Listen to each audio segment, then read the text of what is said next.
ये कहानी एक ऐसे डॉक्टर के ऊपर आधारित है जिसे अपने ही पेशेंट से प्यार हो जाता है। अब वो डॉक्टर इलाज के साथ साथ उसके साथ और क्या क्या करता है, ये हम आज की इस एक्सप्लेनेशन में देखने वाले हैं। आज मैं जिस फिल्म को एक्सप्लेन करने वाला हूँ उस फिल्म का नाम है डेंजरस मेथड और ये फिल्म 2011 में रिलीज हुई थी। मूवी की शुरुआत होती है और हम कुछ लोगों को सबीना नाम की एक लड़की को कहीं ले जाते हुए देखते हैं। इसके बाद हमें पता चलता है कि वो लोग सबीना को एक हॉस्पिटल में लेके जा रहे हैं क्योंकि उन्हें ऐसा करने के लिए सबीना की माँ ने ही बोला था। दरअसल सबीना को हाइस्टीरिया नाम की एक बीमारी है और इस बीमारी में इंसान एक साथ कई चीजें करता है, जैसे एक ही टाइम पर हंसना और रोना।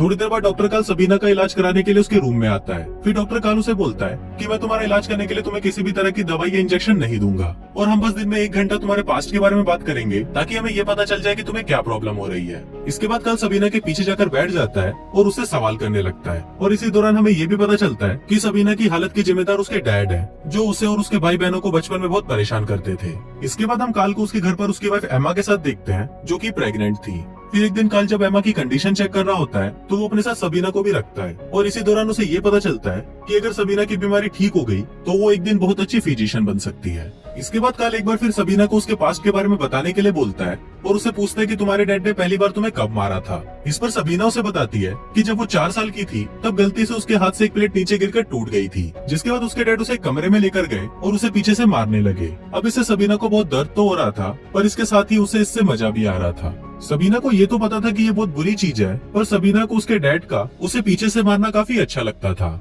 जिसके बाद जब भी उसके डैड उसे कमरे में जाने के लिए बोलते थे तो वो चुपचाप बिना कोई सवाल करे अंदर चली जाती थी। अब सबीना की ये बातें सुनकर काल भी समझ जाता है कि इसी इंसिडेंट की वजह से सबीना इस बीमारी का शिकार हुई है। अब सीन यही शिफ्ट होता है और हम 2 साल बाद का सीन देखते हैं जहाँ काल अपनी वाइफ एना के साथ डॉक्टर फ्रूट से मिलने उनके घर पर आया है। इसके बाद जब काल डॉक्टर फ्रूट से बात कर रहा था तब हमें पता चलता है कि सबीना की हालत अब पहले से अच्छी हो गई है और वो काल के कहने पर मेडिकल स्कूल में डॉक्टरी की पढ़ाई भी कर रही है, क्योंकि काल का ये मानना था कि सबीना एक बहुत अच्छी डॉक्टर बन सकती है। आगे हमें ये भी पता चलता है कि जिस मेथड से काल ने सबीना का इलाज किया था उस मेथड का इन्वेंशन डॉक्टर फ्रूट ने ही किया था। पर जब डॉक्टर फ्रूट ने अपने इस मेथड को बाकी लोगों को बताया तो सभी लोग उसका मजाक उड़ाने लगे और कुछ डॉक्टर्स का तो ये भी मानना था कि ये मेथड बहुत ही ज्यादा डेंजरस है जिससे मरीज की जान भी जा सकती है। इसके बाद कल सबीना से मिलने के लिए जाता है और वो उसे बताता है कि आज उसने डॉक्टर फ्रूट से उसके बारे में बात की है और उसे ये बताया है कि तुम आगे जाकर एक बहुत ही अच्छी डॉक्टर बन सकती हो। अब सबीना को भी ये जानकर बहुत अच्छा लगता है क्योंकि वो खुद भी मेडिकल की पढ़ाई करना चाहती थी।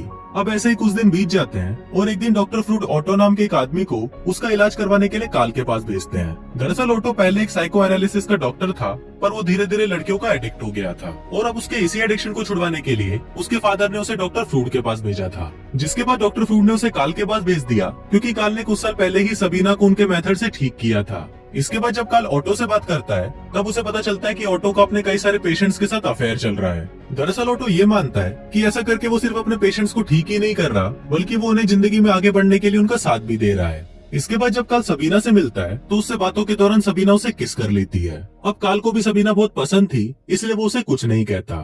फिर जब ये बात ऑटो को पता चलती है तो वो काल को बोलता है कि उसे सबीना को सब कुछ करने के लिए फ्रीडम देनी होगी और इसके अलावा उसे सबीना के साथ गपागप भी करना होगा। अब ऑटो की ये बातें सुनकर काल समझ गया था कि उसे क्या करना है, पर इसके साथ ही वो ये भी सोच रहा था कि ऑटो यहाँ पर अपना इलाज करवाने आया था पर वो खुद ही काल को नई नई चीजें सिखा रहा है। इसके बाद एक दिन ऑटो चुपके से उस हॉस्पिटल से भाग जाता है पर जाने से पहले उसने काल के लिए एक चिट्ठी छोड़ी थी जिसमें उसने लिखा था कि वो अपने बाप से तंग आकर यहाँ से भाग रहा है, इसलिए इसमें काल की कोई गलती नहीं है। इसके साथ ही वो काल को ये भी बोलता है कि उसे सबीना के साथ गपागप भी करना चाहिए।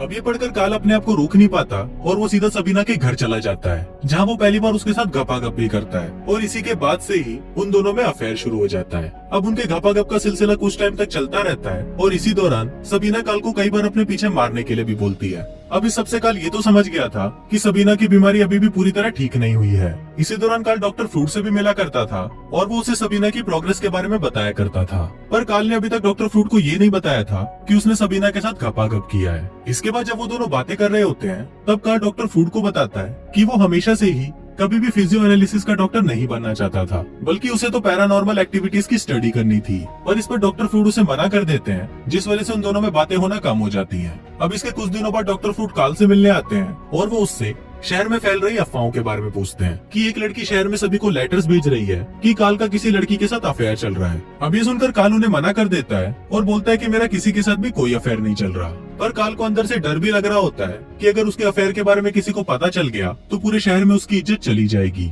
इसलिए वो अगले दिन सबीना से मिलकर उससे ब्रेकअप कर लेता है। पर इससे सबीना को बहुत ज्यादा बुरा लगने लगता है और वो फिर से हाइस्टीरिया बीमारी की पेशेंट की तरह हरकतें करने लगती है। फिर जब काल अपने घर पर आता है तो उसे पता चलता है कि उसकी वाइफ को भी शहर में फैल रही अफवाहों के बारे में पता चल गया है, जिस वजह से ऐना को लगने लगता है कि काल का सचमुच किसी के साथ अफेयर चल रहा है और वो कुछ दिनों के लिए काल से बातें करना भी बंद कर देती है। फिर अगले दिन सबीना सीधा काल के ऑफिस में आती है और उसे बताती है कि लेटर्स वाली बात सबीना की माँ को भी पता चल गई थी और जब उन्होंने काल से इस बारे में पूछा तो काल ने मना कर दिया कि सबीना अब उसकी पेशेंट नहीं है। अब ये सुनकर सबीना को बहुत गुस्सा आता है क्योंकि एक तो काल ने उसे छोड़ दिया था और अब वो सबसे झूठ भी बोल रहा था, इसलिए सबीना गुस्से में वहाँ से चली जाती है। अब सबीना को अपनी मेडिकल की पढ़ाई के लिए किसी की हेल्प की जरूरत थी, इसलिए वो डॉक्टर फ्रूट को लेटर लिखकर उनसे हेल्प के लिए रिक्वेस्ट करती है और साथ ही में वो उस लेटर में अपने और काल के रिलेशनशिप के बारे में भी उन्हें बता देती है। अब जब डॉक्टर फ्रूट को ये पता चलता है कि काल और सबीना का अफेयर चल रहा था तो वो तुरंत काल को लेटर लिखकर उसे पूछते हैं कि क्या तुम्हारा और सबीना का अफेयर चल रहा था। इस पर काल उन्हें जवाब देते हुए लेटर में लिखता है कि सबीना सिर्फ उसकी एक पेशेंट थी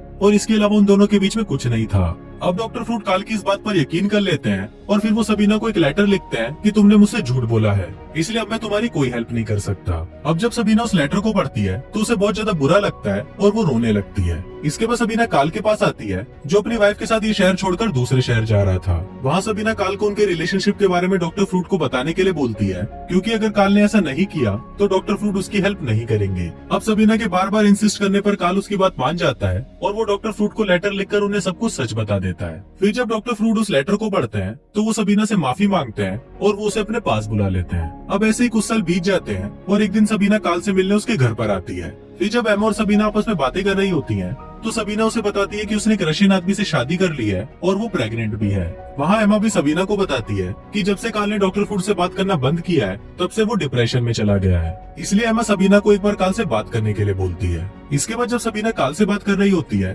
तो वो उसको बताती है कि वो प्रेग्नेंट है और उसके पेट में उसी का ही बच्चा है। अभी सुनकर काल को भी बहुत अच्छा लगता है और वो सबीना को आई लव यू बोलता है। फिर जब सबीना वहाँ से वापस अपने घर जा रही होती है तो वो रास्ते में रोने लगती है और कुछ इसी तरह से ये फिल्म यहीं खत्म हो जाती है।